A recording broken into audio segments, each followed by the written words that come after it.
Shaggy man child.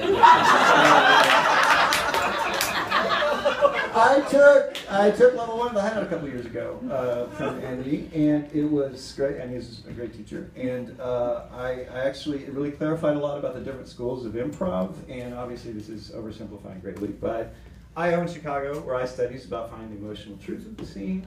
UCB is about finding the game of the scene. Andy Crouch Improv is about finding a magic amulet with an inscription. Because Andy told you to do that from off stage. Thus unburdening you from having to play the scene the way you would have played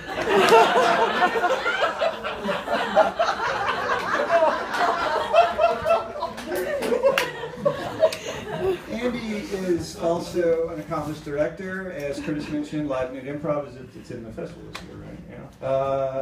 He had to reassemble the cast because the original pitch was rejected by the producers. It was for a one-man Live Nude Improv show called Andy Dick. You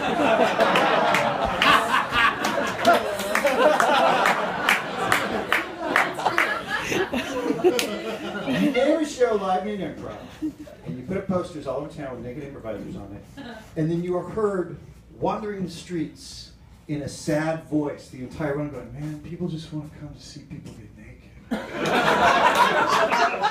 No shit, Cumberbatch. What's the idea? You're going to lure them in with the bodies, and then like, oh, what's there? I saw that acting going on.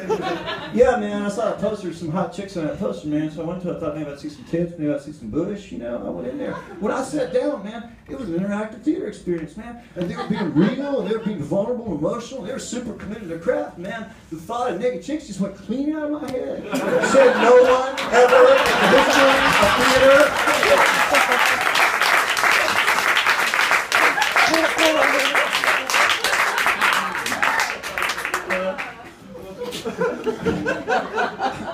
Are you taking notes on that? You're writing your bits for later? So, speaking of sex, apparently you had some. Congratulations.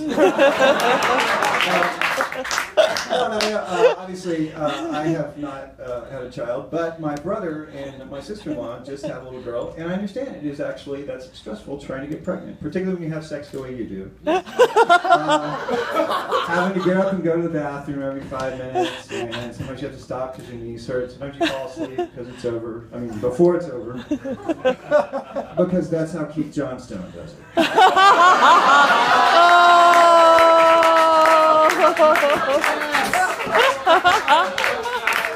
All right. Okay. End of the bullshit. All right. So I really did take a class from Andy a couple years ago. And one of the things that's true about improv is that you never really appreciate how good your first teacher is because you don't know improv, and really you don't really appreciate it unless you try to teach improv, as apparently I have failed. I know that. But Andy, it was a huge class. I don't think it was 20 people, but it felt like 20 people.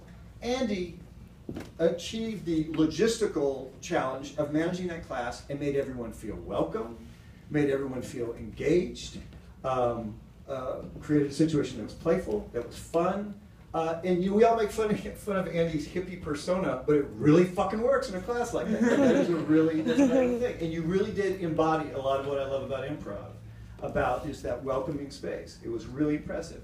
And the other kind of primary experience I've had with Andy is when we were in the cast of Austin Secrets together. And this is when we were first putting the show together, and Roy was trying to get people to play serious scenes, and throughout the rehearsal process, Andy was the guy that would walk into this Tinder scene with like a dick joke or a fart joke. And I was like, God damn, this guy's gonna fuck up this show. And when it came time to play the show, Andy was fucking there, 100%. And those scenes were like challenging. And I don't think a non-improviser can understand how difficult it is to be in a serious scene, and everyone in the room knows how you could go for the joke and not go for it. And Andy did it. There was one scene in particular, I don't know if anyone else remembers this, but the scene was so tense and uncomfortable, the audience started laughing, out of nervousness. And that's where anyone would have forgiven you for going for the joke. But you doubled down, you did not sell out the scene, you completely committed to it. I love playing with you. You are calm, you're smart, you're generous. I would play with you anytime, anywhere, fully clothed.